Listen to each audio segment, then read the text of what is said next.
Hello and welcome to the Responsive Family Sleep Podcast. I'm your host, Kim Hawley, holistic sleep coach, lactation consultant, peaceful parenting educator, and mom. If you've ever felt overwhelmed by all the conflicting sleep info, frustrated with sleep information that just plain felt wrong, or searched desperately for a truly gentle and responsive sleep approach, then you are in the right place. In each episode, we'll be answering your most pressing baby and toddler sleep questions, busting those sleep myths, and helping you understand truly developmental, biologically normal baby and toddler sleep, plus encouraging you to trust your intuition along the way. Let's get started. Hello, and welcome back to the podcast. This week, we are talking about sleep as a skill. Right? Do you need to teach your baby the skill of sleep? Is this something we can teach our babies? Now, I feel like this is a really common thing out in the wild west of the internet and the sleep world, right? Is we have to teach our baby the skill of sleep, the skill of falling asleep independently, give them the gift of self-soothing, blah, blah, blah, right? It's terrible. There's so much pressure that we can just teach our babies how to sleep. And if we don't do that, we're failing. And we should go to all ends of the earth, right, to teach them this skill. Now, the problem with this entire way of looking at sleep is that sleep is not under anyone's voluntary control. So how do you teach something that you don't have voluntary control over? You can't, right?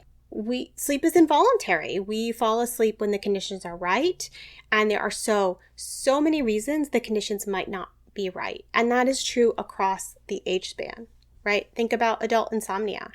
Why didn't you learn how to sleep, right? Because, why would you have adult insomnia? It just doesn't work that way. Sleep is complex, and there are many factors that contribute to the ease of sleeping, to good quality sleep, or the flip of that, to struggling with sleep.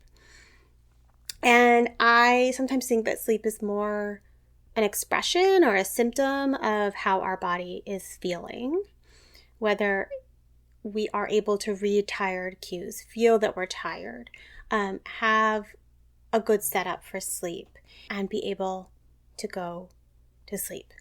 So, your baby cannot voluntarily choose to sleep or not to sleep, right? You can't teach your baby how to control sleep because they are not able to control sleep.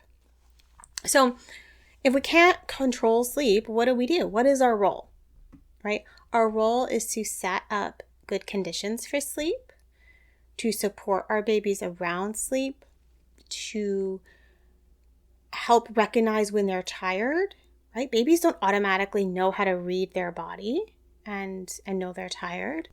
We need to help them feel that sleep is safe, right? Because sleep is separation. Even if they're asleep in their arms, they're letting go of consciousness, and that can be really hard.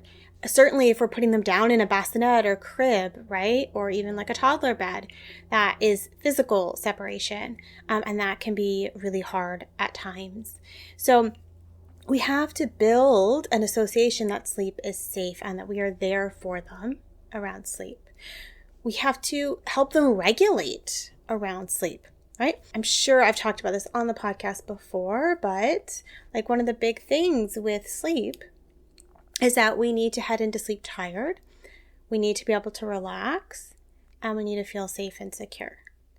And so young children don't have a lot of self-regulation abilities. They are not good at regulating their energy, their emotion, their state.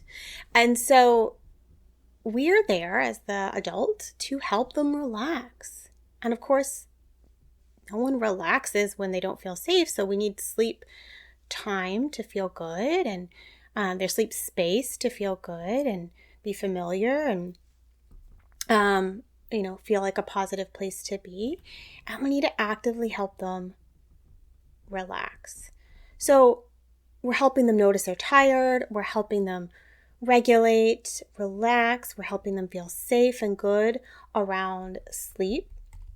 We're setting up routines and daily rhythms that support a good circadian rhythm, right? That help them, head into sleep tired and ready for sleep. So we have a lot of sort of the context of sleep, right? Creating the right environment, and the environment in the bigger sense of the word, not just like, a bedroom environment, but looking at across your rhythms and routines.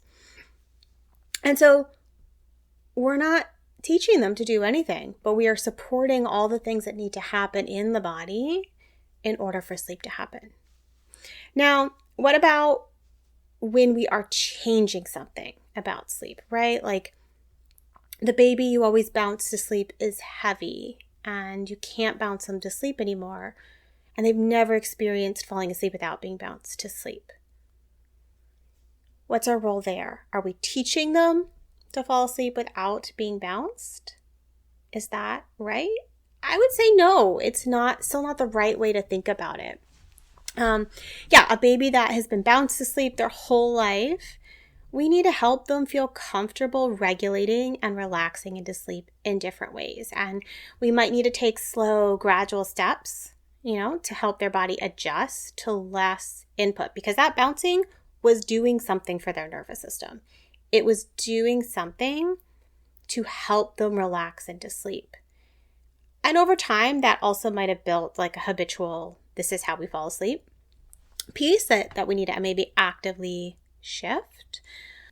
But we also have to think about what was that doing? How do we help them through that process? So it's not that we're teaching them to fall asleep still, so much as we are helping shift what their body needs or give their body what it needs in a different way in order for them to be able to relax into sleep. So in some ways, this is a subtle difference in how we're talking about it, but in other ways, it's really looking at the process of falling asleep in a very different way, right?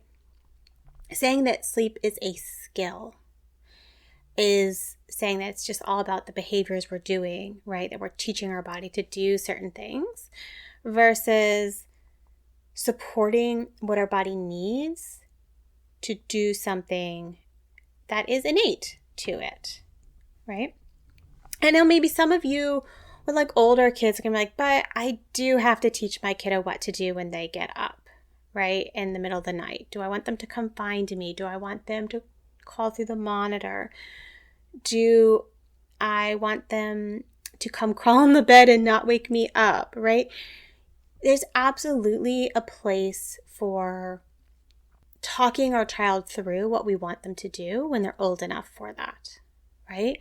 And we use this all the time with social stories, with narration, with play to help a kiddo process, things, behavioral change, new things, shifts in what we want them to do, right? To model that. And so there's an element of like teaching there, but we're not necessarily teaching them about sleep. We're not teaching their body to sleep. We're teaching them or narrating for them what we want them to do when they're not asleep, right? We want you to come crawl in bed with us and not wake us up, or come lay down on this floor bed in our room, or call to us through the monitor and we'll come help you settle. Or maybe we'll say, okay, when you wake up, snuggle your stuffy, right? Try to take some deep breaths, see if you can go back to sleep. So we're helping them see options and ideas, which I see as different than this idea of teaching sleep. Now, maybe this distinction doesn't feel like a huge difference to you, and that is okay. But I do know that lots of parents, when we shift how we're viewing it, and you see your role as a little bit different, take some of the pressure off, right? I cannot make my child sleep. I'm not teaching them how to sleep, but we're going to work together to come up with the best conditions for sleep to happen as smoothly as it can, given this kiddo and where we're at right now with development and life and, their needs and our needs. And so I find that shift can be really helpful for a lot of parents. So I hope you found it informative. I hope you found it to be a helpful shift.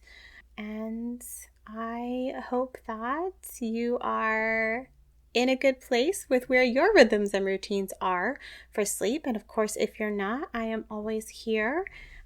Reach out and we can always chat about how to support that in a better direction. Thank you for joining me today. I hope this episode left you feeling more informed, confident, and encouraged on your sleep journey. And just a reminder before you go that nothing in this episode is individualized to your specific sleep situation, nor is it to be taken as medical advice. Take what resonates, ignore what doesn't, and check with your healthcare provider about any medical concerns. Take a moment to subscribe to this podcast so that you'll never miss an episode. And take a moment to rate, review, or share an episode you love on social media. All of that helps parents just like you find me, this podcast, and this gentle and responsive sleep information. I'll see you next time.